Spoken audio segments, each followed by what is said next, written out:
When you hear the name Pablo Escobar, what comes to mind? Wealth? Power? Violence? Movies and TV shows have made him famous, but there's a side of his story that few people know, the story of the man who actually ran the money behind the Medellín Cartel. That man was Gustavo Gaviria, Pablo's cousin and the quiet mastermind who kept the empire alive. While Pablo was in the spotlight, Gustavo worked in the shadows, managing billions of dollars, organizing international smuggling networks, and making sure the cartel stayed powerful. Without him, could Escobar have become the legendary figure the world remembers today? Have you ever wondered how someone could operate such a dangerous empire without ever being famous? How could one man control so much money, influence, and logistics while staying almost invisible? That was Gustavo Gaviria. Intelligence agencies, including the DEA, often said catching him would have been just as important as catching Escobar. If you want to uncover more hidden stories from the world of Narcos, make sure to subscribe and hit the like button. Only here on the Narco Files. Early life. Gustavo de Jesus Gaviria Rivero was born on December 25, 1946, in Medellin, Colombia. He grew up in a comfortable middle-class family, with access to education and opportunities that many in the city did not have. His cousin, Pablo Escobar, who was 3 years younger, shared a very close bond with him. The two grew up almost like brothers, and their friendship would shape both their lives. Despite having a stable home and schooling, Gustavo and Pablo chose a different path. They left school early, surprising their parents, and began looking for ways to make money outside the law. Their first criminal activities were small but bold. They would steal car tires and sometimes even entire cars. Over time, their schemes grew riskier. They experimented with kidnapping and ransom, and in one unusual attempt they stole gravestones from cemeteries and demanded money from families. It was an early example of how the cousins could think creatively, even in crime. Of course, this path was not without danger. Both Gustavo and Pablo were arrested several times during their youth.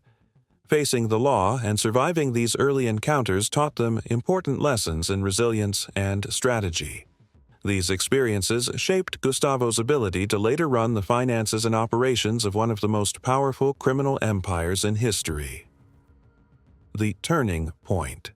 Entering the cocaine trade.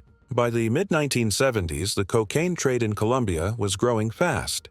The United States, especially cities like Miami, New York, and Los Angeles, had a huge appetite for cocaine.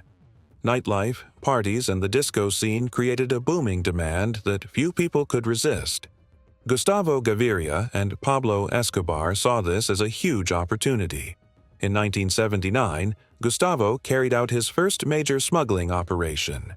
He brought 5 kilograms of cocaine from Peru into Colombia. It may have been a small shipment, but it marked the beginning of the Medellín Cartel's rise as an international power. While Pablo was the face, attracting attention with his charm and boldness, Gustavo quietly built the backbone of the cartel. He managed the finances, trade routes, and contacts, making sure every shipment reached its destination and that profits were carefully tracked. Gustavo was cautious and strategic. Unlike Pablo, he avoided the spotlight and stayed away from unnecessary risks. His focus was on building a strong and efficient operation, which is why many say he was the brain behind the cartel's success. Even if one smuggling route was blocked, Gustavo always had an alternative plan, keeping the cocaine moving without interruption. Gustavo Gaviria, the brain behind the business. Gustavo Gaviria's greatest strength was his organization and financial skill. While Pablo Escobar was loud, bold, and often impulsive, Gustavo preferred to stay in the background, focusing on numbers, strategy, and logistics. He managed the cartel's billions of dollars, coordinated international cocaine shipments, and maintained a vast network of trusted contacts across the world. Without his careful planning, the Medellín Cartel could never have grown as large or powerful as it did. The scale of Gustavo's operations was incredible. He invented creative ways to hide cocaine, in appliances, clothing, wine, dried fish, and even fruit pulp. If one smuggling route was blocked by authorities, Gustavo would immediately find another. He treated trafficking not just as crime, but as a well-organized business, making the operation efficient and unstoppable. At its peak, it is believed that up to 80% of cocaine entering the United States passed through networks he managed. Gustavo's intelligence and foresight made him invaluable to the cartel. Even the DEA recognized that capturing him would have been as important as capturing Pablo. Unlike Pablo, Gustavo did not crave violence or fame. He let others handle the dangerous parts while he kept the empire running smoothly, ensuring the money and operations were always under control. Differences between Gustavo and Pablo. Even though Gustavo Gaviria and Pablo Escobar were cousins and partners in crime, their personalities were very different. Pablo loved attention and power. He wanted to be admired, feared, and respected. He even tried to enter politics to gain influence and legitimacy. Gustavo, in contrast, preferred to stay behind the scenes, focusing on managing numbers, planning logistics, and keeping the cartel running smoothly. In 1982, when Pablo ran for the Colombian parliament, Gustavo was reportedly furious. He did not think Pablo had the skills or temperament to succeed in politics and worried that this public attention would bring unnecessary danger to the Medellín Cartel. While Pablo worked on public image, intimidation, and influence, Gustavo concentrated on the day-to-day operations, ensuring that shipments, money, and contacts remained secure and efficient. Their differences sometimes caused tension, but they also made the cartel stronger. Pablo handled public matters, threats, and appearances, while Gustavo managed structure, strategy, and finances. Together, they formed a highly effective team. Pablo inspired loyalty and fear, while Gustavo kept the business running without interruption. Without Gustavo's careful planning, Pablo's boldness alone might not have been enough to build the empire that became legendary. Peak of power. Cocaine empire in the 1980s. By the mid-1980s, the Medellín Cartel had reached the height of its power. Pablo Escobar was the public face, famous for his wealth, charisma, and ruthless violence. But behind the scenes, it was Gustavo Gaviria who kept the empire running. He handled the cartel's finances, international contacts, and smuggling networks, allowing Pablo to focus on his public image while the business grew stronger and more organized. The cousins were also very innovative in smuggling cocaine. Shipments were hidden in clothing, appliances, and even food products, making it extremely hard for authorities to track. Gustavo ensured that supply routes were flexible and secure.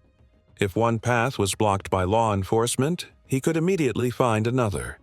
This adaptability helped the Medellín Cartel control a large share of the cocaine entering the United States at the time.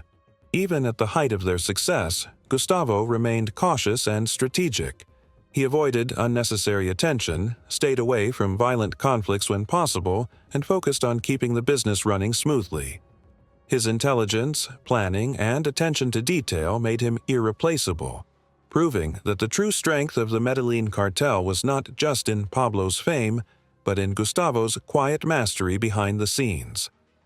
Danger and betrayal. The rise of the Search Bloc. By the late 1980s, the Colombian government was determined to bring down the Medellín Cartel.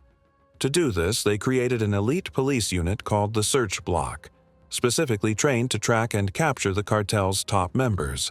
Gustavo Gaviria, as the brains behind the cartel's finances and operations, became a high-priority target. His knowledge of shipments, trade routes, and contacts made him extremely dangerous in the eyes of law enforcement. At the same time, Gustavo faced trouble from personal choices. He became involved with Maria Ochoa, a woman from a family linked to rival traffickers. This relationship eventually exposed him to betrayal, as the Ochoa family and rival groups, including the Cali Cartel, turned against him. With enemies closing in from all sides and the Search Bloc relentlessly pursuing the Medellín leaders, Gustavo's position became increasingly precarious. Despite his intelligence, careful planning, and ability to stay in the shadows, he was caught between the government's pursuit and the betrayal of former allies. These factors made him one of the most vulnerable members of the cartel, setting the stage for the tragic end of one of the most brilliant but understated figures in the history of organized crime.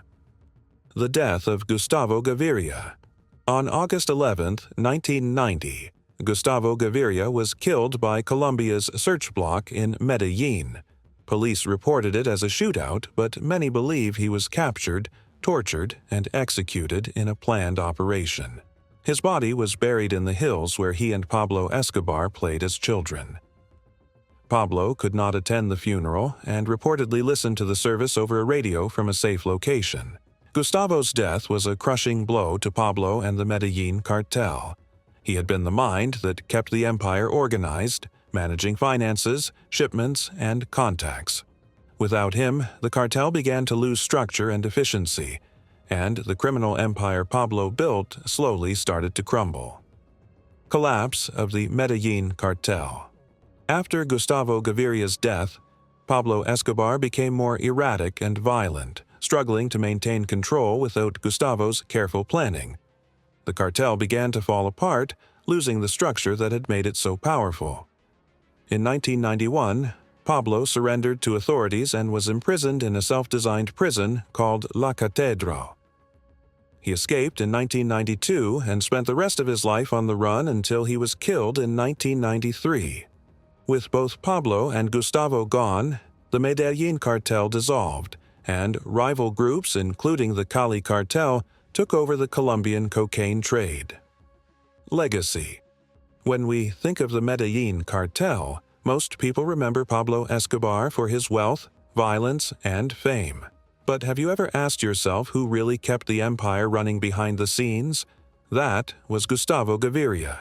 He wasn't loud or flashy, yet his intelligence, planning, and skill shaped one of the most powerful criminal organizations in history. Without Gustavo, could Pablo Escobar have reached the level of power and control he did? His work in finance, logistics, and strategy shows that sometimes the real strength lies not in fame, but in quiet mastery behind the scenes.